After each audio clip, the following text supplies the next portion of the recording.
Jadi, apa yang diajarkan Isa kepada dia ditulis oleh Matta dan Yohanes ini. Makanya kemudian Injil disebut Injil Matta dan Injil Yohanes.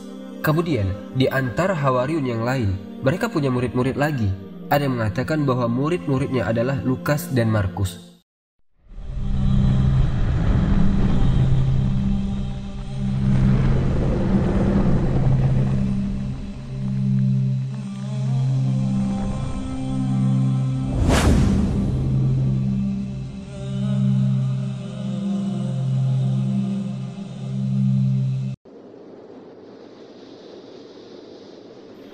Bismillahirrahmanirrahim. Assalamualaikum warahmatullahi wabarakatuh. Alhamdulillahi wahda, wassalatu wassalamu ala rasulillah. Sahabat Khairi Channel, rahimakumullah. Pembahasan pada hari ini kita akan membahas kitab dari langit, yakni Injil, kemudian Al-Quran. Injil yang diturunkan kepada Isa alaihissalam dan Al-Quran yang diturunkan kepada Muhammad sallallahu alaihi wasallam. Di dalam Al-Quran, Allah Subhanahu wa Ta'ala banyak menyebut kitab Injil. Di antaranya, Allah Subhanahu wa Ta'ala berfirman, "Nazzala 'alaikal kitaba bil haqq, musaddiqan lima bayna yadayhi wa anzala at-taurata wal injil." Telah turun kepadamu kitab yang benar dan membenarkan terhadap kitab-kitab sebelumnya, dan Allah Subhanahu wa Ta'ala turunkan Taurat dan juga Injil. Bagaimana sejarah turunnya kitab Injil? Ikhwatal iman, Injil adalah kitab yang diturunkan kepada Nabi Isa ibn Maryam. Ingat bahwa kalau kita sebut Injil, artinya kitab yang diturunkan kepada Nabi Isa. Jadi, kisahnya seperti ini. Yahya, Zakaria, dan Isa alaihissalam itu hidup sezaman. Jadi pada zaman itu hidup 3 nabi yang diutus kepada Bani Israel. Namun mereka Bani Israel, mereka ini membunuh nabi-nabi mereka tanpa sebab yang benar. Dan setiap orang-orang yang mengikuti ajaran Nabi Isa yang benar, maka akan mereka bunuh, kaum Tuba. Ketika terbunuhnya Nabiullah Yahya dan dipenggal kepalanya, kemudian diperlihatkan kepada Zakaria, kemudian dihadiahkan sebagai mahar bagi wanita pelacur. Kemudian orang-orang Romawi takut bahwasanya Nabi Zakaria menggerakkan kaumnya, maka mereka pun membawa pasukan besar untuk membunuh Zakaria alaihissalam. Zakaria tahu akan dibunuh, maka ia lari ke hutan. Di tengah hutan ada sebuah pohon. Kemudian pohon itu terbelah dan Nabi Zakaria masuk ke dalam pohon itu. Kemudian pohon itu tertutup kembali. Sayangnya ketika Nabi Zakaria masuk ke dalam pohon itu, rupanya datang iblis laknatullah. Iblis ini melihat, oh, Zakaria masuk ke dalam pohon. Kemudian bajunya ini tidak masuk semua. Ada sedikit baju yang nyempil. Jadi ketika pohonnya rapat kembali, baju itu keluar sedikit. Dan iblis tahu. Ketika pasukan datang nyari ke hutan sana dan sini tidak ketemu, akhirnya kemudian iblis pun menjelma sebagai manusia dan mengatakan, kalau kalian mencari Zakaria, aku kasih tahu di mana dia berada. Tuh, dia di pohon sana. Gergajilah pohon itu, maka kalian akan berhasil membunuh Zakaria. Akhirnya digergajilah pohon itu oleh mereka, dibelah, dan pohon itu pun terbelah-belah. Akhirnya keluar darah dan Allah takdirkan Zakaria meninggal di dalam pohon itu. Lihat bagaimana anak dan bapak, keduanya nabi, dibunuh dengan cara sadis oleh orang-orang Yahudi pada zaman itu. Apa cukup sampai di situ? Tidak. Nabi Isa alaihissalam kan masih hidup. Akhirnya setelah dia berhasil membunuh Yahya dan juga membunuh Zakaria, targetnya sekarang adalah Isa ibnu Maryam. Karena dipikir raja, tidak mungkin Isa diam saja. Pasti dia akan memberikan pengaruh, itu kata raja. Akhirnya diperintahkan juga untuk membunuh Isa alaihissalam. Raja memerintahkan bunuh dan salib dia. Isa pun diburu, dikejar. Akhirnya dikepunglah rumah Isa ibn Maryam yang ketika itu Isa sedang bersama Hawariyun. Kemudian Isa mengatakan kepada Hawariyunnya, siapa di antara kalian yang mau Allah jadikan wajahnya serupa dengan wajahku, maka dia akan bersamaku kelak di surga. Maka yang paling mudah mengatakan, ana ya Nabiullah. Maka akhirnya Isa berdoa kepada Allah, diusaplah wajahnya oleh Isa, kemudian wajahnya persis mirip dengan Isa ibn Maryam. Dan Isa pun naik ke langit. Mereka menyaksikan Hawariyun Isa naik ke langit dan menghilang. Juga ada yang mengatakan Isa memerintahkan Hawariyun yang lainnya untuk menyebar, pergi, menghindar dan disuruh mendakwahkan Injil agar ajaran Injil ini kemana-mana. Tetapi setelah mereka pergi, yang ada di rumah itu cuma hanya ada 2 orang. Isa alaihissalam dengan salah satu muridnya yang diserupakan wajahnya dengan Isa. Maka Isa kemudian oleh Allah ditidurkan. Inni mutawafika. Ya Isa, aku wafatkan. Mutawafi di sini artinya Allah tidurkan, bukan Allah matikan. Makanya doa setelah tidur, Alhamdulillahillazi ahyana ba'dama amatana wa ilaihin nusyur. Alhamdulillah, segala puji bagi Allah yang telah menghidupkan dari kematian. Berarti mati tidak harus hilang nyawanya. Tidur itu disebut akhul maut, mati juga. Maka kalimat inni mutawafika wa rafi'uka ilayya, sesungguhnya aku wafatkan, yaitu aku tidurkan, dan aku angkat engkau wahai Isa. Ketika Allah sudah angkat Nabi Isa ke langit, datanglah para tentara itu dikepung. Kemudian ditangkaplah orang yang menyerupai Isa AS. Padahal itu adalah murid setianya Nabi Isa. Kemudian dibunuh dan disalib. Maka orang Yahudi mengatakan, Qatalnal Masiha binal Maryam. Kami sudah membunuh Al-Masih Isa bin Maryam. Allah bantah, wa ma qataluhu wa ma salabuhu walakin syubbiha lahum bal rafa'ahu Allahu ila sama. Mereka tidak membunuh Isa, mereka tidak menyalib Isa, bahkan yang dibunuh dan yang disalib yang diserupakan Isa. Bahkan Isa diangkat ke langit. Lihat, sekaligus 3 nabi jadi target Yahudi. Kalau Allah tidak angkat Nabi Isa ke langit, tentu Isa pun menjadi sasaran pembunuhan orang-orang Yahudi. Tetapi sudah kudrat, artinya kehendak Allah, bahwa seorang Rasul tidak mungkin mati dibunuh, karena Rasul itu membawa syariat baru. Tidak mungkin Nabi yang membawa syariat baru, Rasul maksudnya, dibunuh, tidak mungkin. Makanya lihat para ulul azmi minar Rasul, mereka tidak mati dibunuh, supaya bisa menyebarkan risalahnya. Dan para ulama mengatakan ketika Isa naik ke langit, maka Isa sudah menyampaikan seluruh risalah Injil kepada kaumnya. Artinya ketika diangkat itu, sudah tidak ada beban lagi menyampaikan Injil. Kemudian oleh Allah diletakkan di langit kedua bersama ruhnya Yahya ibn Zakaria. Ikhwatal iman rahimani wa rahimakumullah. Ketika kemudian murid-muridnya Isa ini terpencar ke sana kemari, maka disinilah kemudian murid-murid Hawariyun inilah menurut Syekhul Islam Ibnu Taimiyah rahimahullah ta'ala yang bernama Matta dan Yohanes. Matta dan Yohanes, dialah yang kemudian menulis Injil dari pengajaran Isa kepadanya. Jadi apa yang diajarkan Isa kepada dia ditulis oleh Matta dan Yohanes ini. Makanya kemudian Injil disebut Injil Matta dan Injil Yohanes. Kemudian di antara Hawariyun yang lain, mereka punya murid-murid lagi. Ada yang mengatakan bahwa murid-muridnya adalah Lukas dan Markus. Lukas dan Markus ini dia bukan Hawariyun. Mungkin di dalam Islam dia ini bukan sahabat, tapi adalah tabi'in, yaitu generasi keduanya. Mereka pun akhirnya mencatat apa yang mereka dengar dari murid-murid Isa ibn Maryam. Akhirnya kemudian pada saat itu jadilah 4 Injil. Kemudian yang 2-nya lagi ditulis oleh murid-muridnya Hawariyun. Dan 4 Injil inilah yang menjadi rujukan semua orang Nasrani. Walaupun di sana ada Injil-Injil yang lain yang ditulis oleh orang-orang belakangan, tetapi tidak diimani, hanya dijadikan referensi saja. Seperti umpanya Yudas, Injil Maria, Injil Barnabas, dan macam-macam Injil. Karena ada 40 Injil masalahnya. Tapi yang diimani ketika itu cuma 4. Karena 4 inilah yang ditulis oleh Hawariyun langsung.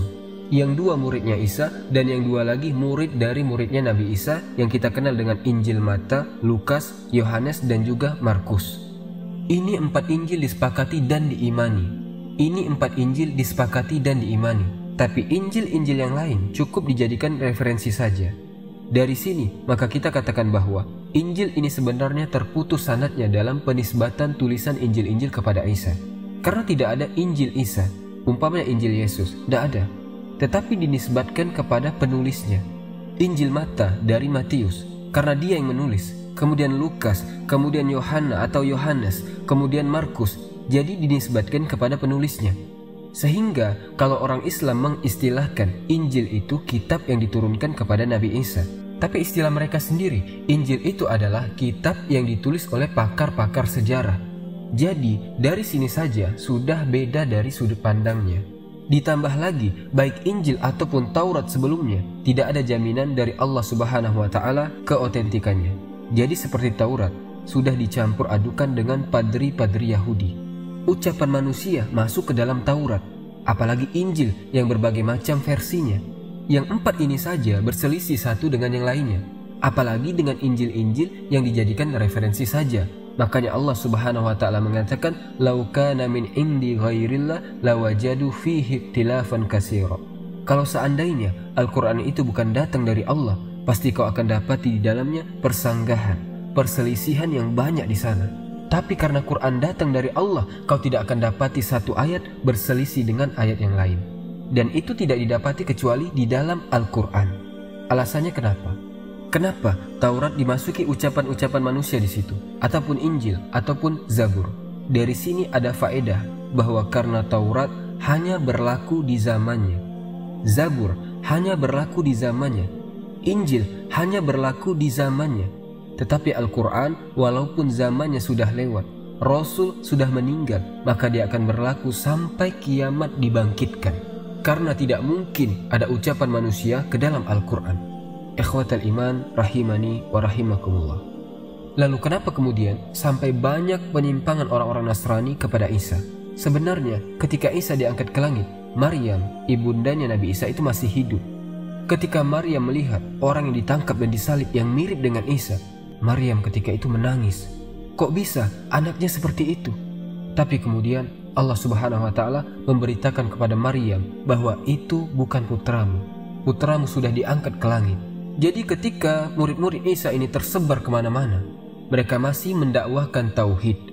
Lalu kenapa sampai terjadi penyimpangan? Muncul keyakinan Nasrani bahwa Isa adalah Tuhan. Isa adalah anak Tuhan. Isa adalah satu di antara tiga Tuhan. Itu sudah berlalunya zaman antara 200 sampai 300 tahun dari wafatnya Isa. Jadi setelah 200 sampai 300 tahun inilah mulai terjadi penyimpangan. Ketika orang-orang Yahudi mulai mereka mengganggu ajaran Nasrani. Jadi Nasrani itu dirusak oleh Yahudi. Ada yang mengatakan namanya adalah Paulus. Dan Paulus ini bukan muridnya Isa. Dia murid dari muridnya Isa. Ada yang mengatakan dia Yahudi pura-pura masuk Nasrani. Wallahu alam. Yang jelas bahwa banyak sejarah-sejarah seperti itu. Ya akhirnya setelah 300 tahun setelah meninggalnya Isa ibn Maryam, mulai kemudian banyak bermasalah tentang dakwah tauhid yang dibawa Isa ibn Maryam. Yang jelas bahwa banyak sejarah-sejarah seperti itu. Yang akhirnya setelah 300 tahun setelah meninggalnya Isa ibn Maryam, mulai kemudian banyak bermasalah tentang dakwah tauhid yang dibawa Isa ibn Maryam. Di mana Bani Israel yang beragama Yahudi menganggap Isa itu adalah anak zina. Dan ibunya Maryam pezina. Dan dia bukan nabi, itu orang Yahudi. Sementara di sisi lain, ada Nasrani yang ghulu, berlebihan kepada Isa. Ekstrim kepada Isa, mengatakan Isa itu anak Tuhan. Mengatakan Isa itu satu di antara tiga Tuhan. Mengatakan Isa itu Tuhan itu sendiri katanya. Tapi ada sebagian kecil, baik Yahudi ataupun Nasrani yang masih mendakwahkan tauhid sampai di zaman Nabi. Benar-benar Nasrani yang murni. Dan Rasul diutus itu setelah 500 sampai 600 tahun setelah wafatnya Isa, baru Rasul diutus. Dan di zaman Nabi SAW masih ada orang-orang yang masih berpegang teguh kepada ajaran Isa. Benar-benar Nasrani yang murni. Contohnya adalah Waraqah ibn Naufal yang kemudian beriman kepada syariat Nabi SAW. Tetapi sebelum diangkat jadi Rasul, Waraqah bin Naufal sudah wafat. Ikhwatal iman, itulah sekilas tentang Injil. Kemudian kitab Al-Quran. Turunnya Al-Quran ketika Nabi SAW berusia 37 tahun. Rasulullah ketika itu sedang berada di puncak karirnya. Kekayaannya melimpah. Orang-orang menghormati dan menghargai. Sudah ada anak-anak yang banyak. Bisnisnya yang cemerlang. Artinya di usia itu Rasul lagi betul-betul di atas puncak karirnya. Tetapi Nabi SAW mulai gelisah apabila melihat kebiasaan orang-orang Quraisy yang semakin hari semakin zalim, yang kuat menindas yang lemah. Belum lagi minum khamar, berzina, menyembah berhala dan seterusnya. Fitrahnya menolak. Maka akhirnya Nabi SAW senang berkhalwat. Rasul suka menyepi dan menyendiri. Terkadang Nabi datang ke Mina, terkadang sebulan di Mina.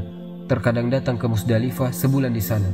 Ketika usianya di 40 tahun, akhirnya Nabi pun menemukan satu tempat di atas ketinggian Mekah yang disebut dengan Jabal Hira. Di situ ada gua yang disebut dengan Gua Hira. Disitulah Nabi SAW berdiam diri. Ikhwatal iman, ketika di 10 hari akhir Ramadan, ada yang mengatakan di tanggal 27, ada yang mengatakan di tanggal-tanggal ganjil, wallahu alam, maka Jibril datang dalam bentuk manusia yang gagah. Kemudian masuk ke dalam gua. Dan ingat bahwa Rasul tidak kaget dengan kedatangan Jibril. Kenapa?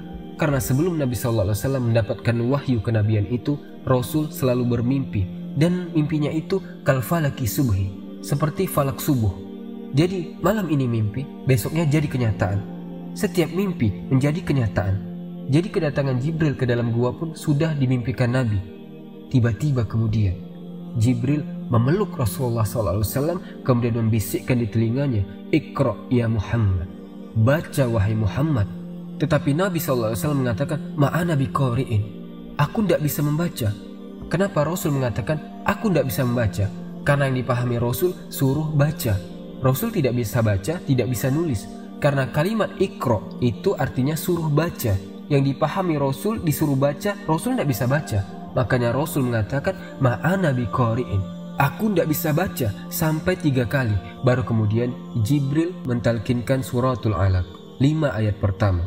Iqra ya Muhammad, Iqra bismi rabbikal ladzi khalaq, khalaqal insana min 'alaq, Iqra wa rabbukal akram, allazi 'allama bil qalam, 'allamal insana ma lam ya'lam. Inilah 5 ayat pertama di dalam Al-Quran yang turun kepada Nabi SAW. Baru setelah itu turun Mudassir, pengangkatan beliau menjadi Rasul. Kalau Al-Alaq, pengangkatan beliau menjadi Nabi.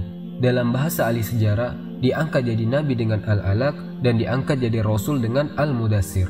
Baru setelah itu turun surah-surah yang lainnya, seperti Muzammil, Duha, dan begitu seterusnya secara berangsur-angsur sampai 23 tahun baru rampung Al-Quran 30 juz. Pertanyaannya, kenapa Al-Quran meski dicicil, turunnya berangsur-angsur? Kenapa tidak seperti Taurat, Zabur, Injil langsung diturunkan semuanya? Al-Quran tidak, dicicil berangsur 1 ayat 1 ayat. 13 tahun di Mekah, 10 tahun di Madinah, 23 tahun baru rampung 30 juz. Alasannya adalah untuk membedakan Al-Quran dan kitab-kitab sebelumnya.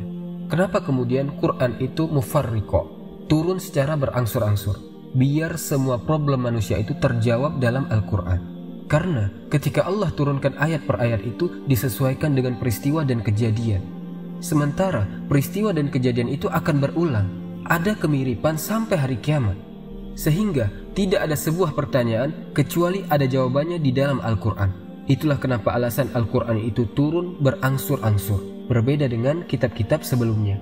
Maka disinilah Allah Subhanahu wa Ta'ala berfirman, di antara ciri orang yang bertakwa adalah orang-orang yang beriman yang diturunkan kepadamu, yang diturunkan kepada Rasul, maksudnya Al-Quran. 1. Yang kedua, hadis. Ingat, hadis pun itu diturunkan oleh Allah kepada Rasul, karena Nabi SAW tidak pernah mengucapkan dengan hawa nafsunya. Wa ma yantiqu anil hawa in huwa ila wahyun yuha. Rasul itu tidak ngomong dengan hawa nafsunya. Rasul itu ngomong dengan wahyu yang diwahyukan kepadanya. Sehingga yang diwahyukan Rasul itu bukan hanya Al-Quran, tapi juga hadis Nabi SAW, "Inni utitul kitab wa mislahu ma'ah." Aku diberikan Alkitab, Al-Quran, dan yang semisalnya. Maksudnya adalah sunnah. Dan sunnah itu sendiri dibukukan di zaman Umar bin Abdul Aziz, di mana Umar bin Abdul Aziz memerintahkan Imam Zuhri dan beberapa ulama untuk mengumpulkan hadis.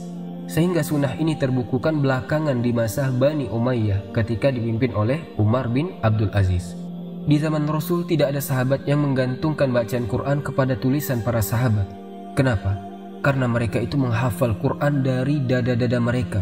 Langsung dengan Rasul baca Quran, langsung dihafal mereka. Baru kemudian di zaman Abu Bakar As-Siddiq, ketika banyak orang yang murtad, akhirnya Abu Bakar menyerang Musailamah Al-Kadzab. Ketika perang Yamamah, ini banyak qurra'ah yang meninggal dunia. Umar khawatir, takut kalau seandainya Quran ditinggalkan manusia, karena banyak para penghafal Quran meninggal ketika itu. Makanya Umar meminta kepada Abu Bakar untuk dibukukan.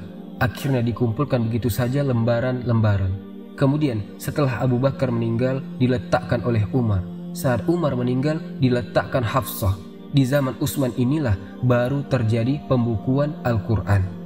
Ketika banyak para sahabat yang berselisih soal qiraah, sampai mau perang gara-gara qiraah, akhirnya dilaporkan kepada Utsman. Utsman kemudian memerintahkan beberapa sahabat, salah satunya adalah Zaid ibn Sabit, untuk mengumpulkan semua mushaf Quran. Kemudian dipilih mana yang disepakati, mana yang tidak disepakati. Yang disepakati akhirnya ditetapkan menjadi mushaf. Dan itulah bacaan terakhir yang dibaca Rasul. Jadilah mushaful imam. Dan yang tidak disepakati dibakar, sehingga tidak ada perselisihan kembali. Setelah kemudian terjadi mushaf iman, ini pun tidak dicetak banyak-banyak kemudian diletak di rumah-rumah, tidak. Sahabat masih hafal di kepala-kepala mereka, tidak perlu pakai mushaf imam lagi. Baru setelah berjalannya waktu, barulah kemudian dicetak banyak-banyak. Jadilah sekarang mushaf Utsmani. Di setiap rumah ada mushaf. Begitulah sejarahnya. Sunnah juga sama. Di zaman Rasul juga sudah ada penulisan sunnah itu. Salah satunya Abdullah ibn Amr ibn As. Kata Abu Hurairah, kalau soal hafalan tidak ada yang bisa mengalahkan aku, kata Abu Hurairah.